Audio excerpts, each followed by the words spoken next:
rules and right-to-work rules. The debate today is not about the past, it's about the future. Should Michigan codify in our Constitution its status as a union state, or do we do things like possibly welcome right to work, like many of our competitors? To debate Labor's side of the issue, we have John Byrell representing Protect Our Jobs, and to argue to the other side is Joseph Lehman of the Mackinac Center for Public Policy. Round of applause.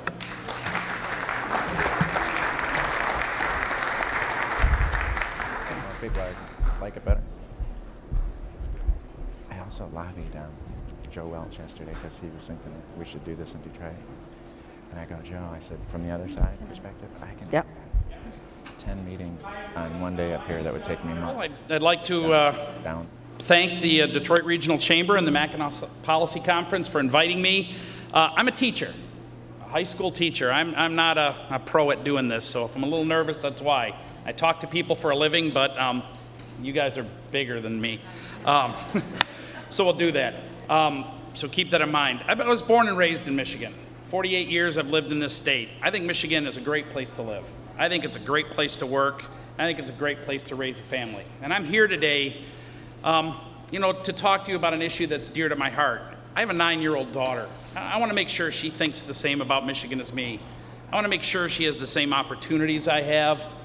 I want to make sure that she has a strong and prosperous middle class to be part of and can be proud of her state. So for the last 14 years, I've been teaching science and career and technical education for the Dearborn Public Schools. And I think I'm really good at what I do. My students appreciate me, my college colleagues appreciate me, and I think I make a difference in the life of kids. 14 years, never once, not one time, have I woke up in the morning and said, I don't want to go to work today. I love what I do. I look forward to what I do. I go in early, I stay late, I never complain. I love what I do. It wasn't always that way.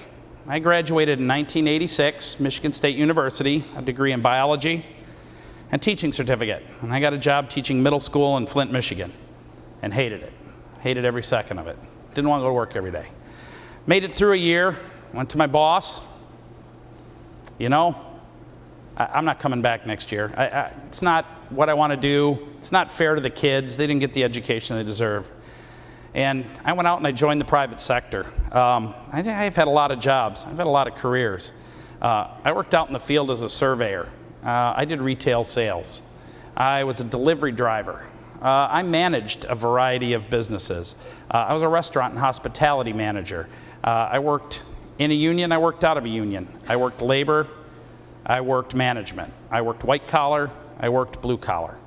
And I liked what I did. Sometimes I made a lot of money and sometimes I didn't. But always in the back of my mind, I look back to, I grew up in a teaching family. I knew someday I would be a good teacher. And eventually after 11 years, I went back into teaching. Well, I didn't go back into teaching. I had to get ready to go back into teaching. I had to go back to school, take on some more student loans, had to get recertified, I had to find a job. And I did, and it's been fairly successful. And I love what I do now. I said that before. I've continued my education. As I taught my kids, kind of sharpened the saw, went back to school. I got a degree in geography and geology from Eastern Michigan University. Used that to enhance my teaching, put some new technology into it. And I eventually completed a doctorate with the College of Technology at Eastern Michigan University. In an era of highly qualified teachers, I'm highly qualified. I'm cutting edge, I would like to think. I look at my job as not just to educate our kids, but to inspire them and to make those innovators. I just walking around in the halls here, you hear that word innovation, innovation, innovation, everywhere out here. Innovation comes from having a well-prepared student body. You got to have kids who can innovate, filling in. I look around, I think a lot more people have my hair color than all the new trendy colors. And we got to replace that. We got to put those people back in. So I'm good at what I do. And here's how I know I'm good at what I do. Yesterday was my senior's last day. I teach at the high school level. And I said goodbye to a student I've had for the last 2 years, Anna. Anna came to me, you know, wanted to take some high-tech classes, great student, AB student, popular, well-adjusted, showed up every day, no problems, didn't give me any grief, creative, did some really amazing work. You know, and she was one of my kids, and I got to know her, and it was all. And she won an award. She was the only girl in my computer class, so she won the Female Technology Award by default, because I have apparently one girl every year. And I took her to the awards banquet. She got an $1,100 scholarship from the district. And I sat with her parents at dinner, and they looked at me and they go, you know, we can't thank you enough. I said, well, you know, it's what I do. It's no problem. She's a great kid. I know she got a lot of it. And they said, well, you don't understand. She was going to drop out after her sophomore year. If she hadn't found your class, she wouldn't be going to NYU on a full athletic and academic scholarship.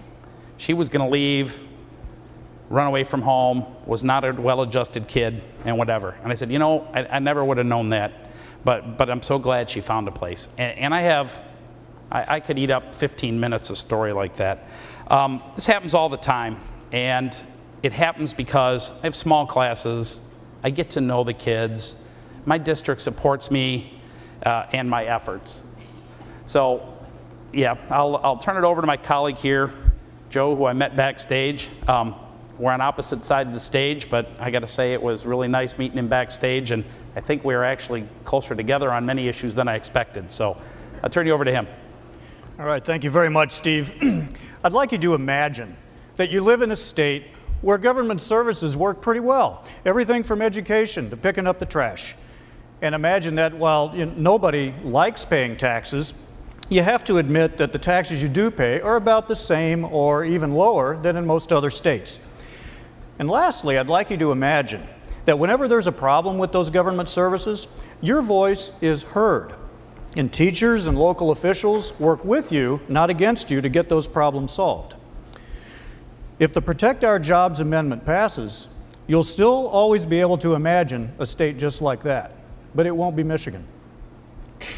That's because Protect Our Jobs, however well-intentioned, is a radical constitutional amendment that makes unions more powerful than the legislature. Unions will set public policy in secret negotiations with their employers, and lawmakers won't be able to override anything they decide. This will drive up the cost of services without making any of them any better. It'll set up a rigged game designed to benefit the select few. And it's the kind of thing that Michigan voters in the courts have already rejected repeatedly. Now, I want to emphasize three numbers. Those numbers are 49, 2%, and 3. 49 is the number of states that will stay ahead of Michigan in economic performance or surpass us if the amendment wins. Protect Our Jobs makes unionized government a constitutional mandate, but it doesn't stop there.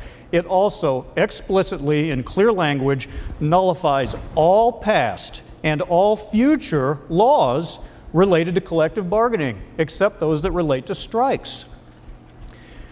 Now, it's common for union contracts to contain, I think, indefensible provisions like bans on volunteers helping in schools and libraries, and bans on considering job performance for promotions and layoffs.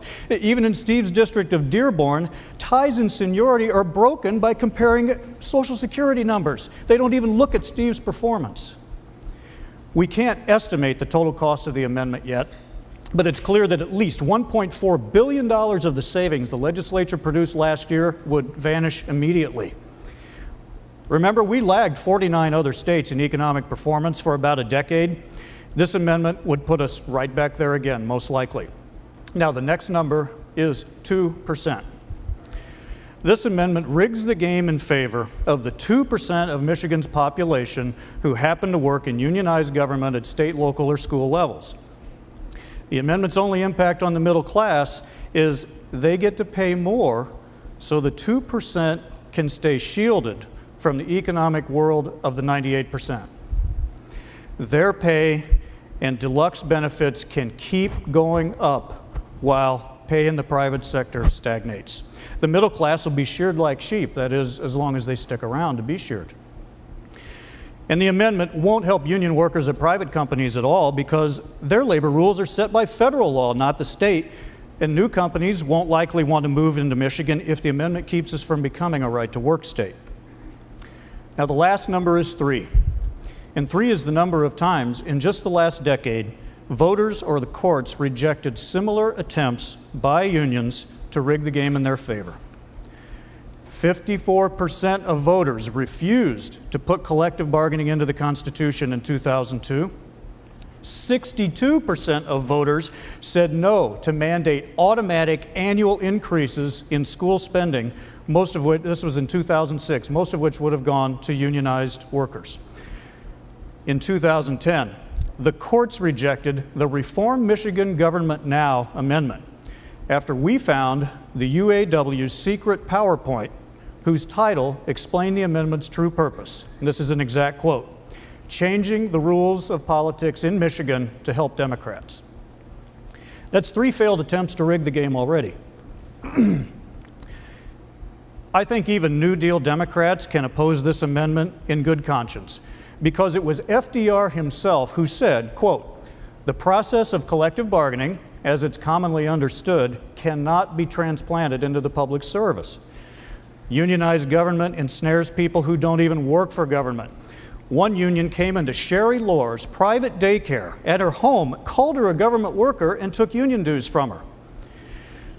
Another union, the SEIU, is still skimming $30 million and counting from parents like Rob and Pat Haynes who care for their disabled adult children in their own home with Medicaid assistance. Protect our jobs and make abuses like these more likely and harder to undo. It's a radical plan that rigs the game in favor of the 2%, and it's inherently unfair. The voters may have a chance to reject this kind of thing for the 4th time come November." Thank you.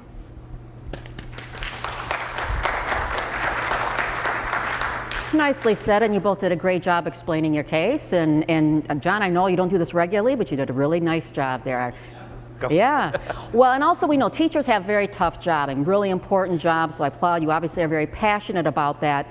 So explain, in your role with Protect Our Jobs, in the classroom, how would that translate? What impact would that have? Protect Our Jobs at its core is about allowing us to collectively bargain, because if anybody ever run a committee in here, ever tried to get something done with a bunch of people, all with an agenda, it doesn't work. Collective bargaining allows us to come together, and by us, I mean my unionized teachers and our superintendent and our administrators, educators, allows us to come together and solve problems that improve the education of kids. I do not believe our schools will run without collective bargaining. I think you will have no control. They'll try this, they'll try that, 17 different ways. My district, as an example, wanted to keep down health costs. We negotiated not only a pay cut in our last contract, we took the amount of money it would have cost our district for health care. The union now takes that money, and as a union, we provide it to our employees. We have the exact same coverage the district offered to us at $2.5 million less. And we worked that out. We're sort of the first union to do that. You know, it's Aviva in the UAW, right? We did that. Does not cost the district a penny more, and that's something we work together to do. I go to all the union meetings. We don't have any grievances. In the last 4 years, I think we had one that was a contract language thing, and it got solved right away. We don't obstruct. We work together. But every day, we help interpret our contract, interpret our job, work together, again, management, administration, teachers, support staff. We work together to do things like keep classes small, let us teachers make those relationships, run the same programs we used to have with a $50 million cut in our budget. So I don't think that without collective bargaining, large institutions like that are going to survive, much less thrive and improve. To me, collective bargaining, the ability to everybody pull together and work together in a unified front is what makes organizations work. So okay. That's where I'm coming from. Right. Okay. So, Joe, let me come back to you and get the other side here. And again, just a reminder, we're only going to do a couple quick questions here, and they have up to 2 minutes to talk. And give a response on the other side. Explain again. Let's use the classroom as an example here, a little incubator. Tell us impact? Sure. Protect Our Jobs would not do away, well, it's important to understand what Protect Our Jobs does. If it fails, the laws all remain the same way they are now. But if it passes, what we're talking about, making government unionization a mandate and giving the government unions the power to supersede the legislature. So even if it fails, Steve doesn't lose any of the things that I think I just heard him say were important. What it does is it says that we understand that the legislature is in charge, not negotiations between unions and management, which are conducted in secret. And frankly, there are a dozen states in the country that say there is no government collective bargaining. Some of those states aren't necessarily backwaters. We're talking Virginia, we're talking Texas, we're talking North Carolina, which is the next state to pass Michigan in population. Another dozen states put some kind of reasonable boundaries on collective bargaining, and Michigan is in the group of the other 26. Okay, because we're short on time, I'm going to ask you each to give me a 30-second or less example of this whole conversation here, and that points out your side of this and where you stand in it. An example, again, outside of the classroom, why this measure matters so much. Why should people, I mean, obviously they're here, so they're interested in learning more. What is it about this that you want to let them know about that they may not? Because let me just add this, I think there's a lot of confusion over this, to be honest. I think there is, and obviously I'm coming from a very different point of view. Michigan was built on collective bargaining. The middle class was built on collective bargaining. Our industrial base was built on unionized workers. Collective bargaining works for Michigan. If you have outdated, anecdotal ideas about what unions were like 30 years ago and you can't let those go, it doesn't. But the fact is, today, on the ground, every day, I see collective bargaining work. And I think we need to protect that. I think that is Michigan's only hope to be that innovative, forward, high-tech, leading state in the union. Okay. It's important to understand also the difference between collective bargaining, broadly speaking, and collective bargaining transplanted into government service, as FDR was talking about. Even if collective bargaining worked as well as it possibly could, we can't deny that Michigan lagged 49 other states for about a decade. But talk about collective bargaining in government for a moment. We can go to a Supreme Court decision that affected a Detroit teacher. And it was a 1972 decision at the U.S. Supreme Court, headed by Justice Warren Burger. This was a fairly liberal court. And it found, in its opinion, that government unions are different. And this is why they gave that teacher more freedom, is because they said government unions are working in a monopoly service. The second of 3 points was that government unions work against a divided management when they're negotiating because of the push and tug of politics. It's not a unified management. And lastly, unions were recognized by the court as having a unique ability to elect their own bosses by participating in funding the candidates who then they sit across from the table and negotiate with. Okay, and now we've heard from the experts up here on this, so it's your chance now to weigh in on this. If you agree with John Burrell and support the ballot initiative for a constitutional amendment, hit the number 1 on your little things. Everybody have this? Hit the number 1, but only once. This is not, as I mentioned, like the TV shows, American Idol and Dancing with the Stars, where you keep voting. And if you agree with Joe Lehman and would like Michigan to oppose the Protect Our Jobs amendment, hit the number 2. So if you vote, we're going to get a real-time response to what people are thinking of in all of this. So if you can vote right now. Does anybody need one of these little things that doesn't have one? I know they... You okay. Yeah, well, that would be a surprise. Right? So, okay, they're going to come out with, there we go. Don't change, obviously, is dominating in this crowd at 77% and for 23%, so that you know where you stand there. So, gentlemen, thank you very much for this. We're going to move on to the next topic. Thank you. Nice job. You did a great job. There we go. Great job. Okay. And we're moving on to the next hot issue. That would be the emergency financial manager, which I know we've had a lot of conversation in recent months about that on the heels of Detroit. We know that Detroit signed a financial stability agreement, and doing so avoided a highly controversial emergency financial manager appointed. At the heart of the debate are the powers granted emergency managers under Public Act 4, which enhances the power of the emergency manager. Proponents of PA4 who wish to keep the powers granted emergency managers believe it's the most effective way to address financial crisis. They argue that PA4 is crucial to helping school districts and municipalities recover when facing financial emergencies.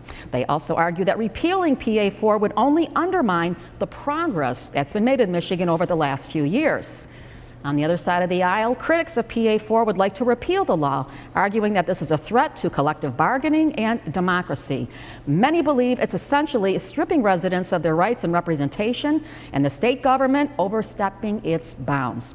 Either way, it's been one of the most divisive and much debated topics here, and we have two people here to talk about both sides. Here to argue in favor of keeping PA4 is State Treasurer Andy Dillon and his counterpart, Brenda Lawrence, the mayor of Southfield, who will argue against it.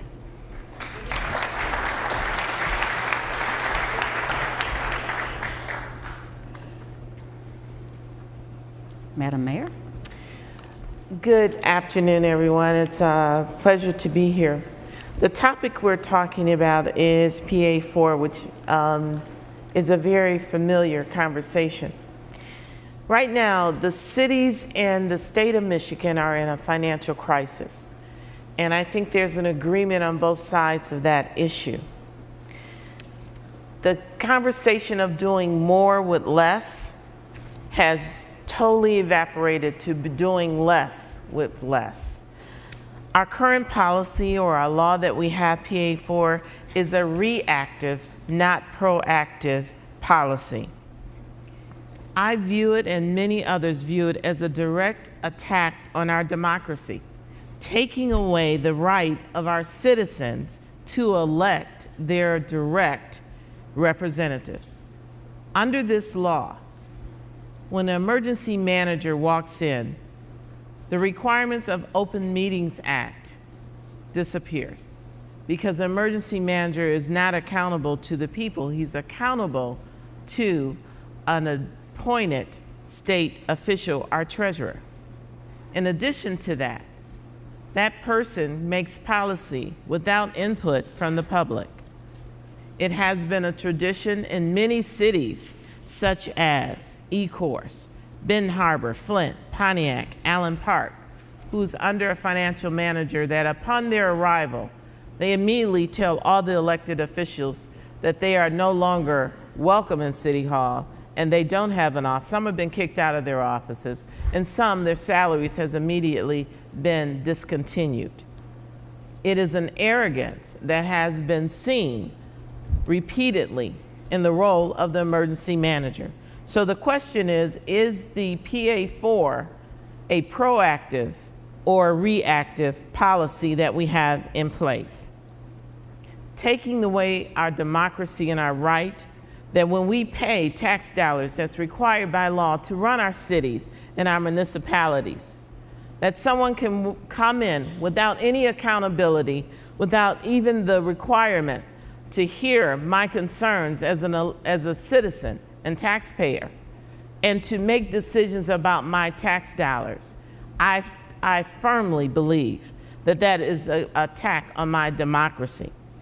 And for those who are in these cities, who recognize, and I recognize, as a mayor of a city, that we must balance our budget and we must make good fiscal responsible decisions with the tax dollars that are entrusted to us. And in some cities, ladies and gentlemen, we are under attack. In my city, and I'm thankful that I have the revenue and I've had the practices to keep my city sound, I have foreclosures that are devaluing the property values in my home, as every city in Michigan. Not only do I have homes, I have commercial properties that businesses are walking away from. We have foreclosures. We have less revenue coming in as a result of that.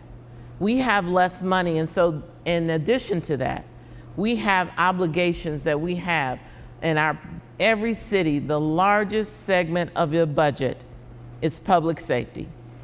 And that is the one that every city is struggling with right now publicly to maintain a quality of life in their city. I want to say a few more things before my time is up. Is that the current law that's in place, or PA4, one of the fundamental failures of that law is that in order to go in as an emergency manager in a city, you're not required to have any experience in municipal government.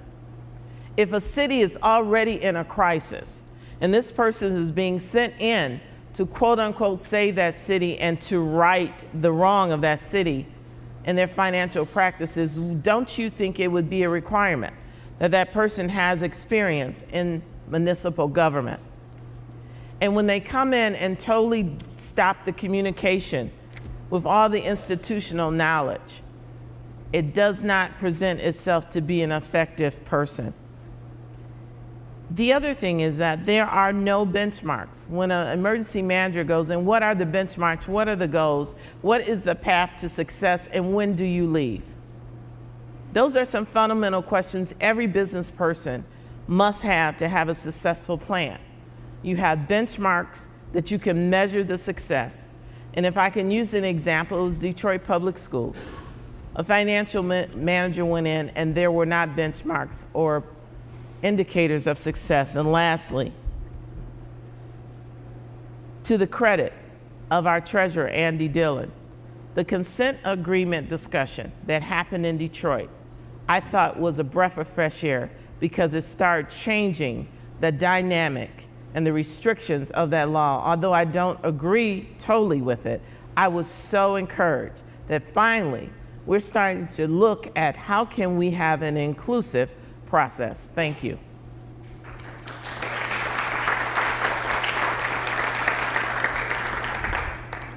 Good afternoon, and thank you, Mayor, and she does a great job. So Southfield's not on our radar. They're healthy and fine, and I thank you under for your that. great leadership, we don't have a headache with Southfield. I want to start with maybe a little story or an example.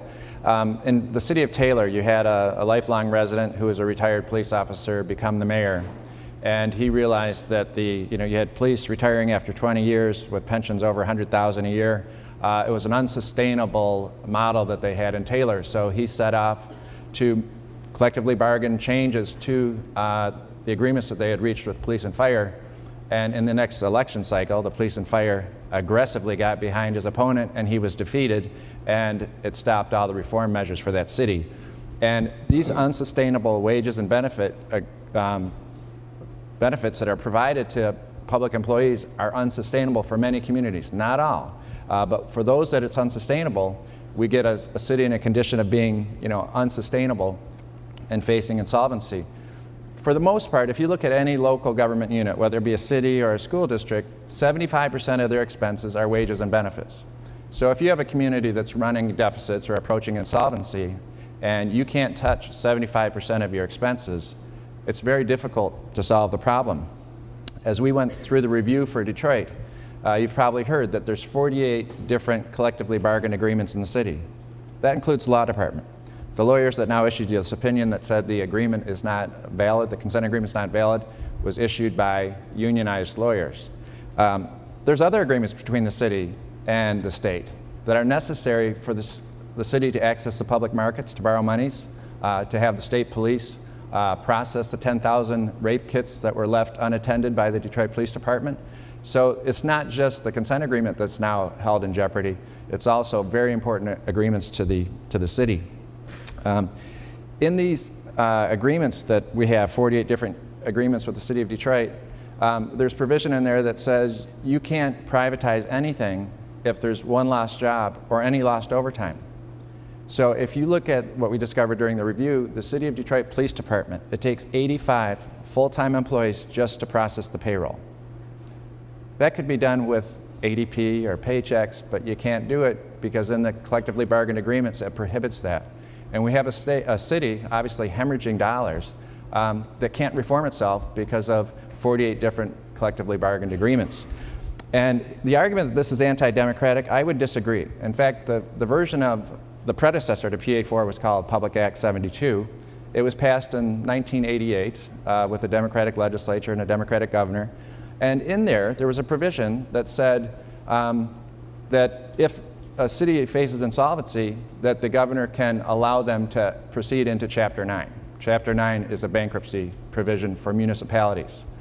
A federal judge has more power than an emergency manager and is a lifetime appointee and never sets foot in the community, most likely. There will be no accountability to a federal judge from the community in terms of what direction a city should go to. But that federal judge can undo pensions, can undo health care, can undo collectively bargained agreements. So I would argue that the vote for PA 72 was just as anti-democratic as a vote for Public Act 4. There's some allegations that Public Act 4 is not constitutional, and I would argue that it is. In the Constitution, I acknowledge that there's a provision that says you can't undermine contracts, that the government can't interfere with a contract that's negotiated between two parties. However, there's another provision in the Constitution that says we at state government have a responsibility to provide for the public health, safety, and welfare of the residents. Those are competing provisions, and when you get to a condition like we do with some of our cities that are insolvent and running massive deficits and can't deal with 75% of their budget, the ability to provide for the public health, safety, and welfare of the residents is of great concern, and you'll have two competing priorities of the Constitution. And what the courts have ruled in the past is in that environment that the obligation for public health, safety, and welfare would take precedent over the provision to maintain the integrity of contracts. And if you look at the language of PA4, it basically says it has to be a temporary modification. It doesn't say this is a permanent, we're blowing up the contract. And I will just close by saying some of the points that the mayor raised, I acknowledge. And in our contracts with our emergency managers under our tenure, have said you have to meet with the mayor, you have to meet with the council, you have to be available to the public and to the media so people understand what you're doing. So we're trying to make it a newer, softer side of PA4 through the contracts we have with the managers, because we understand that there's some controversy with this. Okay. Well, I just want to double check before we get, yeah, okay.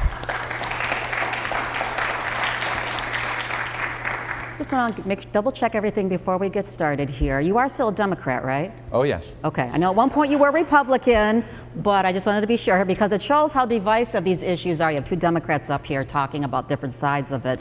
So let me just follow up because a point that the mayor raises is extremely important.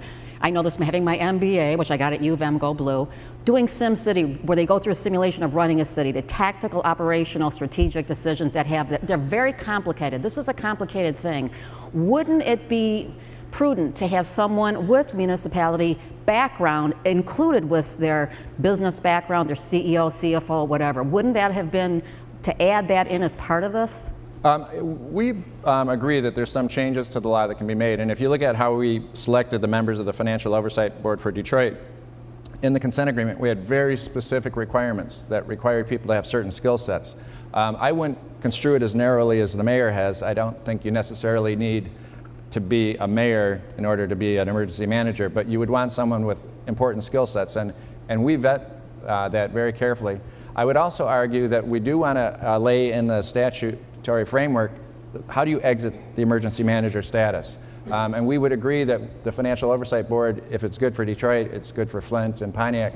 In fact, we have an informal one up in Flint now. We like the idea of having some structure in place that will allow the transition of the emergency manager out and the returning of the power back to the mayor and the council. So we are supportive of reforms to kind of improve Public Act 4, and that's normal of most statutes that are passed that create a new law. They evolve over time and improve over time. Real quickly, on the consent agreement with Detroit, amongst the, I think there's 27 people involved with the advisory boards and the city council mayor. Who has ultimate say on that? Right now, it's the mayor. And until there's a point, the Financial Oversight Board has a couple items of power. For example, they will establish what the revenues are in order to base a budget. So that they'll tell the city. So the mayor has final say when saying, yes, we're going to do this, if they come in with something more stringent than he has endorsed. The mayor and the council can't pass a budget that spends more money than the Financial Oversight Board says you have for next year. So they set the revenue amount, and then the council and the mayor work under that rubric. And then also in the agreement, there's a list of about 15 reform measures that have to take place. and the project manager is responsible for implementing those reforms. If one of those measures goes into default, then the project manager would not report to the mayor. He would report directly to the board to implement that reform. Okay. Mayor, there's been talk, we all know, those of us who are from Detroit, been here, watched these issues play out for decades and decades. This is nothing new. Everybody has kicked the can down the road. That's why we're in the issues we're in, on the heels of the changing economy. It's one of the reasons that Andy Dillon and Governor Snyder and others have been talking about this EM thing. There's a crisis waging across the state. In the situation of Detroit, which is the largest city, it has the biggest problems in all of this thing, and it's the thorniest, more complicated than some of the other cities which have done the EM, and sometimes a little more successfully. If not the talk of the EM, it seems like, particularly in Detroit, that unless you have that leverage, these things aren't, nothing's getting addressed in terms of dealing with these financial crises, whether it's city's council or it's the mayor's office or the unions which are strangleholding the mayor or whatever it is. So how do you address that? I mean, we see once this EM thing is there, suddenly you've got a consent agreement, which I don't know, my guess is it would never have happened if not for this EM law. Well, currently that's the only thing that we have. It is very clear, and I'm a strong advocate, and I just want to correct one thing. I did not say you have to be a mayor to be a financial mayor. I said you should have municipal No, I said government municipality. experience. Yeah. So I wanted to correct that. Now, that's the only thing we have, and that's that threat of taking away all of the represented or elected body and putting in an outside body. There is a point in every government where you must provide the services within your budget. That is not an option. And so my complaint and my opposition to PA4 is all those things that we're agreeing on. There are provisions in there that rips communities apart. And so many of us are sitting in our city happy because we can go to our mayor, we can go to our council, the dollars are being spent the way we want it, we have parks, we have all those things. But what if it happened in your backyard? And right now in the city of Pontiac, the emergency manager has put every single piece of property that the city owns, the parks, the fire station, city hall, up for sale. Now, if it was your city, and they told you, well, we're going to sell all your parks, we're going to sell the city hall, that takes away your right as a taxpayer to have input into that. And to me, that is fundamentally wrong. However, do we need someone to come in and work with that elected body as we have with the consent agreement and say that we have to get this right? Because out of respect for me as a taxpayer, I want my dollars spent right, and I don't want it misused, and I want those things to happen. And I just want to add one thing with the bargaining units. Tough negotiation. I can tell you right now, I'm at the table with all of my membership. We have made some tremendous concessions, and it's still tough. But I mean, that is to me the beauty of collective bargaining. There's a win-win. People, understand people who are at the table bargaining have families, they have salaries, they have benefits that we promised to them, and to just cut them off overnight versus merging them out, making adjustments, because I can tell you there's not a municipal employee in the state of Michigan today that is living and have the same salary and benefits they had in the past. We have heard from our two experts up here on this topic, and now you get a chance to weigh in, by the way. Round of applause, Phil. You get a chance to weigh in now on this. If you agree with Andy Dillon and support keeping PA4, hit your number 1 on the control. And if you agree with Mayor Brenda Lawrence and would like to repeal PA4, hit number 2. We should have like music playing while this is going on here. Kind of like Jeopardy, yeah. Okay. And keep it. 78% repeal, PA 22%. Interesting. So we can do away with the referendum now. Yeah, there you go. It's settled right here. See, and they said we don't get enough done at this conference. Right here, right now, we just did it. Great. Thank you, Carol. Thank you very much. Thank you so much. You did a great job. For Mayor Lawrence, our treasurer Andy Dillon, and my friend Carol Cain. The next session takes place in the parlor for the conference wrap-up session and the to-do list announcement, which may include this. You never know. Carol, thank you so much for doing this. I tell you, this was such a complicated session to do, and for those of you watching at home, I know you enjoyed it. I wish there was a few of you more here, but thank you for sticking around. So that brings us to a close for Mackinac 2012. I also want to thank John Byrell, who was our union representative on this side. John, I don't know if you're still here, but thank you for, there you are, John. John, thank you very much. I want to thank my friend Joe Lehman from the Mackinac Center. Joe, you're right up here. Joe, thank you. You do great work all the time. Thanks for being here. It was a real pleasure to have you. Our website, mpc.detroitchamber.com, for photos and video of the sessions and the storyboards that were done for most of the sessions that are posted around the hotel. At 2:15 in the parlor is our wrap-up session that Carol referred to. We're going to do that live on DPTV, and that's where we're going to unveil the to-do list that Nancy and myself and the governor have agreed to. I want to thank all of our sponsors. At 3 o'clock is my favorite event of the Mackinac Conference. It's Canvas and Cocktails, two things that you normally don't think about going together, but they go together very well. 6 o'clock, dinner for everyone at the Gatehouse. It's a lobster bake. Thank you all very much. Drive safe, ferry safe. Thank you for being here. It was a great year.